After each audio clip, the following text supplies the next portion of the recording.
அதாவது தமிழ்நாட்டு பாலிடிக்ஸில் ரொம்ப முக்கியமான 2 விஷயம் நம்ம பார்க்க போகிறோம். அண்ணாமலைக்கு மேலே ஒரு பெரிய எதிர்ப்பு கிளம்பி இருக்கு. ரொம்ப ரொம்ப மோசமான விஷயங்கள்லாம் தமிழ்நாடு பாரதிய ஜனதாவில் நடந்துகிட்டு இருக்கு. உதாரணத்துக்கு பார்த்தீங்கன்னா, டாக்டர் தமிழிசை சவுந்தரராஜன் நேற்று ஹிந்துக்கு பேட்டி கொடுக்குறாங்க.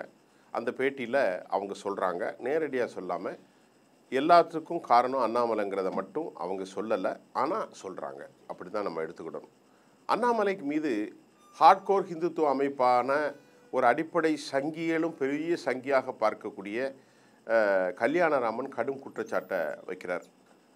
என்ன சொல்கிறாருன்னு சொன்னோன்னா, அண்ணாமலை யாரையும் வாழ விட மாட்டார், விளங்கவும் வைக்க மாட்டார்.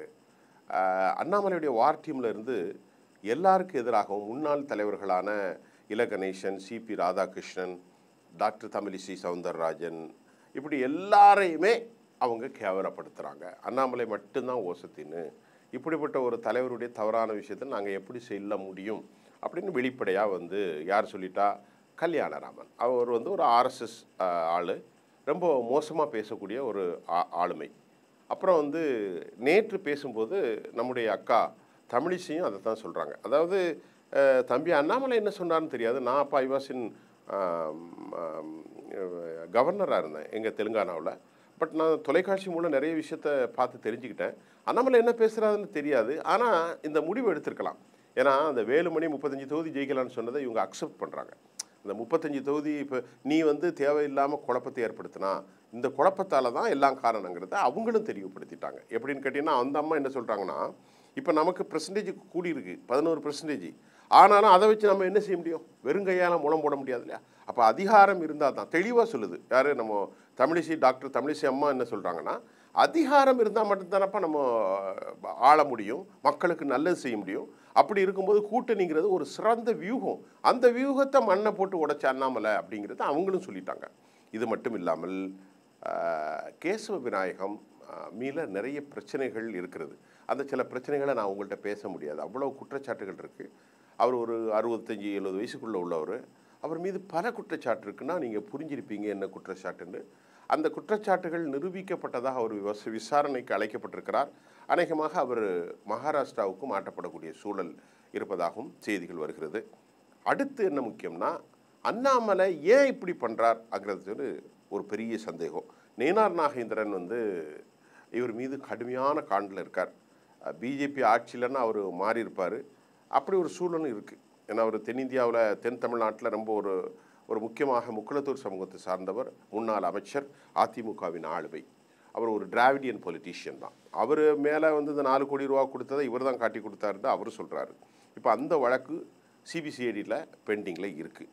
இவ்வளோ பிரச்சனைக்கு இடையில் அண்ணாமலை நாங்கள் ஜெயிச்சிட்டோம் அப்படின்னு சொல்கிறதெல்லாம் அது ஒரு ஏமாற்று வேலைங்கிற தகவலும் வந்திருக்கு. இந்த 11% அவங்க எப்படி பார்க்குறாங்கன்னா, அதிமுகவுடைய 7-8% ட்ரான்ஸ்ஃபர் ஆகிருக்கு. ஏற்கனவே ஒரு 3.5, எல்லாம் சேர்த்து 11. அது மட்டும் இல்லாமல் பிஜேபியினுடைய சின்னத்தில் 19+5 23 அதில் நின்றவங்க பெரும்பாலும் எல்லாருமே சாதி வாக்களை பெற்றிருக்கிறாங்க. அதாவது தாமரையில் நின்றவங்க எல்லாமே இந்த கணக்கில் தான் சேரும்.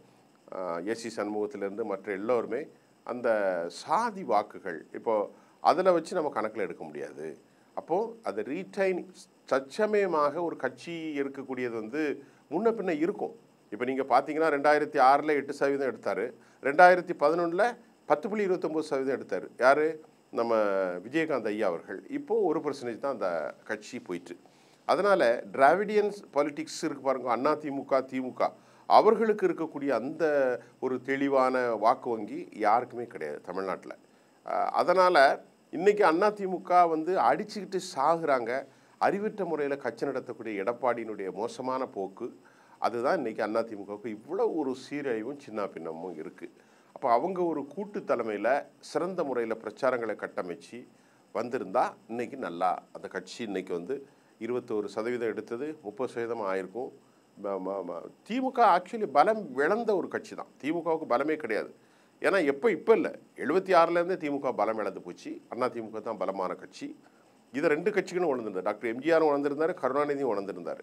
அந்த அடிப்படையில் இப்போ அது 26.4% வாக்களும், அதிமுக 21% பெற்றிருக்கிறாங்க. இப்போ அதிமுக இப்போ ஒரு நல்ல சான்ஸ், கட்சியை கடைசி ஃபைனல் சான்ஸ் அவங்க மறுபடி பிஜேபி கூட கூட்டு சேர்ந்தா 2026 அவுட்டு, க்ளீன் பவுல்டு. இந்த 11% வந்து மாயத்தோட்டம். நல்லா சொல்கிறேன், நான் ஒரு ப்ரிடிக்டர், எனக்கு தெரியும். பிஜேபிக்கு வந்து ஏன் இப்போ இந்த 10% வந்திருக்கு அப்படின்னு கேட்டேன்னா, பிஜேபிக்கு அவங்க மத்தியில் மோடி வந்துருவார் ஒரு இல்யூஷன், அந்த மாயத்தோட்டத்துக்காக அவங்க ஓட்டு போட்டாங்க.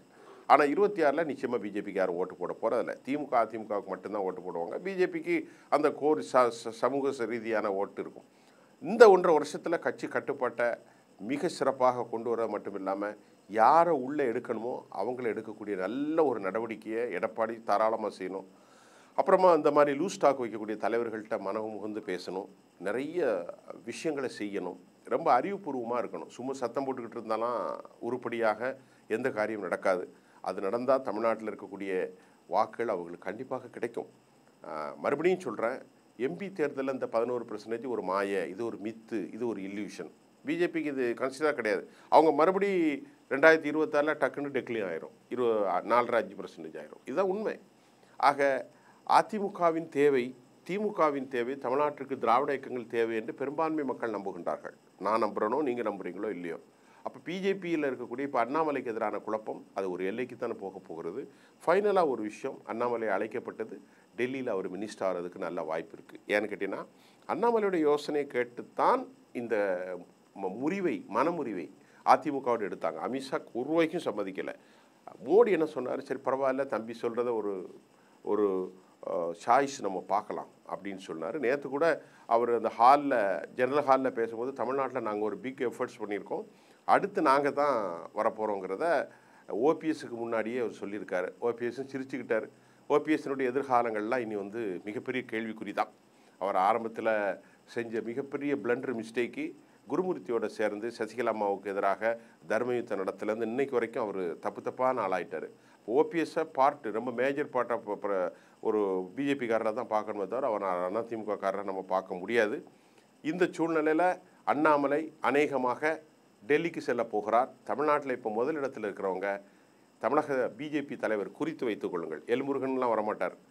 டாக்டர் தமிழிசை வருவாரா என்ற கேள்வி இருக்கான்னு அவர் போட்டியில் இருக்கிறார். அநேகமாக வானதி சீனிவாசன் கொண்டு வருவாங்க. ஏன்னா அவங்க ஒரு கவுண்டர் சமூகத்தை சேர்ந்த ஒரு அம்மா, சின்ன வயசுலேயே அவங்க நிறைய பாடுபட்டுருக்காங்க. ஏபிபிலாம் அவங்க இருந்ததுனால இந்த போட்டியில் வானதி சீனிவாசன், டாக்டர் தமிழிசை சவுந்தரராஜன், நெய்னார் நாகேந்திரன் இப்படிப்பட்ட தலைவர்கள் இருந்து கொண்டிருக்கிறார்கள். விரைவில் ஒரு 3-4 மாதத்துக்குள்ளே ஒரு பெரிய மாற்றம் வரப்போகிறது.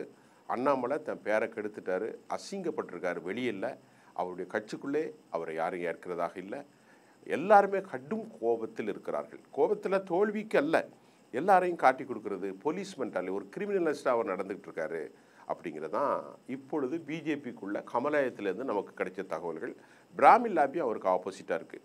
ஒரே ஒரு உதாரணம் மட்டும் சொல்கிறேன், அண்ணாமலை தோற்றதுக்கு வெடி போட்டார் யார், நம்ம எஸ்வி சேகர். இப்போ அதெல்லாம் நீங்கள் பாருங்கள், அவங்கெல்லாம் கோர் ஹிந்துத்துவ ஆட்கள், அதனால் ஒரு நிதானமான ஆள். இந்த மாதிரிலாம் செய்யக்கூடாது, தப்பு ரைட்டுங்கிற. அப்புறம் அவர் கேடி ராகவனை காட்டி கொடுத்தாருங்கிறதெல்லாம் அவர் மீது இருக்கிறது. நெய்னார் நாகேந்திரனை காட்டி கொடுத்தாருன்னு அவர் மேலே இருக்கிறது. அதே மாதிரி வார் ரூமில் உட்கார்ந்து ரொம்ப ரொம்ப ரொம்ப மோசமாக நடந்துக்கிட்டு இருக்கார், அவர் மேலே குற்றச்சாட்டு இருக்கிறது. ஆக இப்படிப்பட்ட சூழ்நிலையில் தமிழ்நாடு பிஜேபியில் அநேகமாக பெரிய மாற்றம் இருக்கிறது. பிஎல் சந்தோஷுடைய ஆளான அண்ணாமலை டெல்லிக்கு போகிறார். யார் தமிழ்நாட்டுடைய பாரதிய ஜனதாவுடைய தலைவர்? இது போன்ற ஆதாரமான செய்திகளை நான் உங்களுக்கு தர காத்திருக்கிறேன். மீண்டும் சந்திக்கிறேன். நன்றி.